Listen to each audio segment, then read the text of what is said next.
नमस्ते बच्चों। आज हम इस वीडियो में यह जानेंगे कि ऊन कैसे बनता है।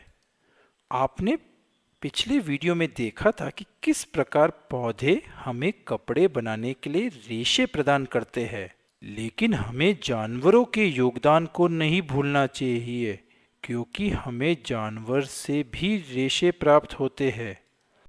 बाबा black sheep, have you any wool? Yes sir, 3 bag full.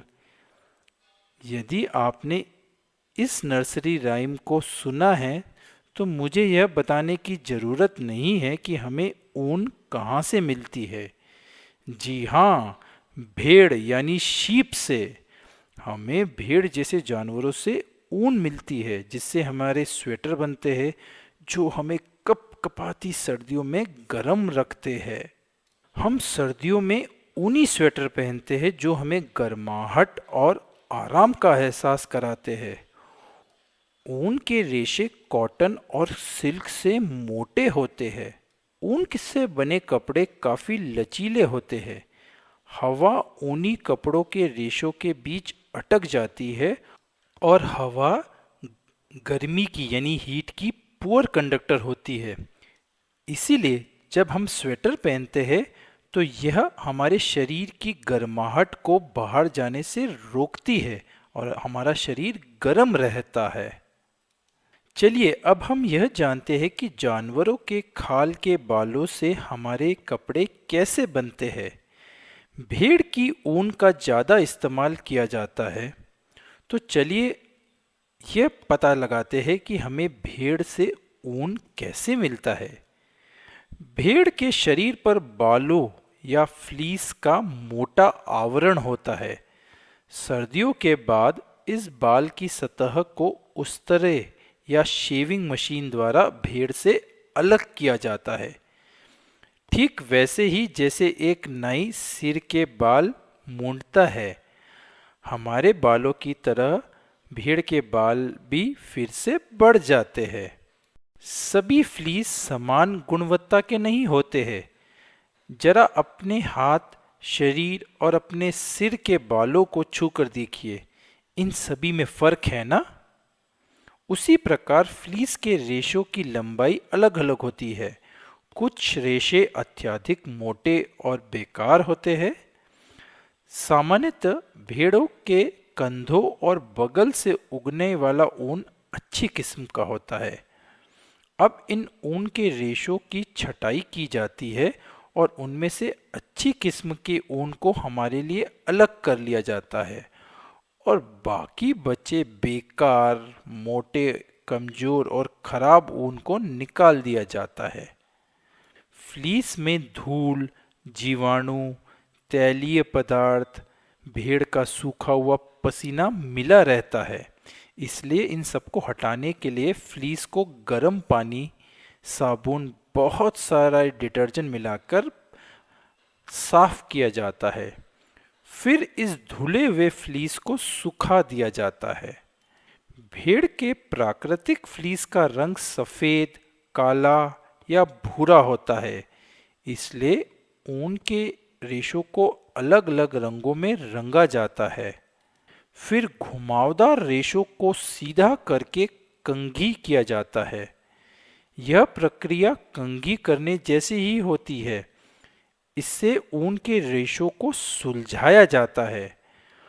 पुराने समय में इस कार्य को करने के लिए हाथ कंघी का इस्तेमाल किया जाता था, जिसमें मेटल के तार बने होते थे। लेकिन आजकल इस कार्य के लिए मशीनों का इस्तेमाल भी किया जाने लगा है। अंत में ऊन के रेशों के तारों को एक साथ घुमाकर कताई की जाती है। कताई की इस प्रक्रिया से हमें ऊन का मजबूत धागा प्राप्त होता है। पुराने समय में कताई के कार्य के लिए चरखे या हैंड स्पिंडल का इस्तेमाल किया जाता था। आजकल कताई के इस कार्य के लिए बिजली से चलने वाली कताई मशीनों यानी स्पिनिंग मशीन्स का इस्तेमाल किया जाने लगा है। तो अब आप यह जान गए होंगे किस प्रकार फ्लीस कपड़े बनाने के लिए ऊनी धागों में बदल दिए जाते हैं। यह एक लंबा सफ़र होता है। चलिए एक बार फिर से दोहराते हैं। पहले शेविंग मशीन द्वारा भेड़ों के बालों को फ्लीस पाने के लिए निकाला जाता है। इस प्रक्रिया को shearing कहते हैं। फिर अलग अलग गुणवत्ता वाले फ्लीस को अलग किया जाता है और बेकार खराब मोटे फ्लीस को हटा दिया जाता है। फिर फ्लीस को गर्म पानी और डिटर्जेंट आदि से साफ किया जाता है। फ्लीस को साफ करने की प्रक्रिया को स्काउरिंग कहते हैं। आजकल यह प्रक्रिया मशीन द्वारा की जाती है। इसके बाद ऊन के रेशों को विभिन्न रंगों में रंगा जाता है। फिर साफ फ्लीस को सुलझाया जाता है और रेशों को लंबे सीधे धागे की तरह खींचा जाता है। इस प्रक्रिया को कार्डिंग कहते हैं।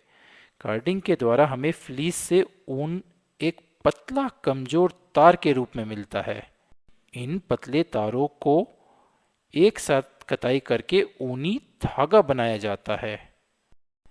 तो अब हमारा धागा तैयार है। लेकिन ऊनी कपड़े बनाने के लिए किस तकनीक का इस्तेमाल किया जाता है? स्वेटर और अन्य ऊनी वस्त्रों को बनाने के लिए बंद फंदों यानी कि क्लोज लूप पैटर्न का इस्तेमाल किया जाता है। यह प्रणाली इसलिए अपनाई जाती है ताकि धागे एक दूसरे से मजबूती से जुड़कर कपड़े का आकार ले सके। ऊनी कपड़ों को बनाने के लिए ऊन एक ही लंबे धागे का इस्तेमाल किया जाता है।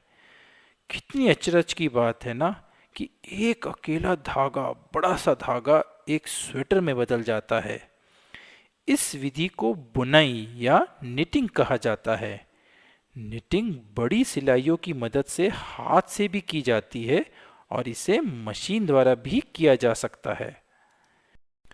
हमें ऊन केवल भेड़ों से ही नहीं बल्कि कुछ अन्य स्तनधारी जानवर से भी मिलती है जिनके शरीर बड़े बड़े रेशे से बने होते हैं। कश्मीर के पहाड़ी इलाकों में अंगोरा गोट को ऊन के लिए पाला जाता है। तिब्बत लद्दाख में ऊन याक से मिलता है। उसी प्रकार साउथ अमेरिका में लाल्मा एल्पाका को ऊन के लिए पाला जाता है। तो अब जब भी आप बाजार से एक सुंदर सा स्वेटर लेने जाएंगे तो आप बता सकते हैं वह किससे बना है और आपको उन जानवरों को जरूर से धन्यवाद कहना चाहिए, है ना बच्चों? फिर मिलेंगे, बाय बाय।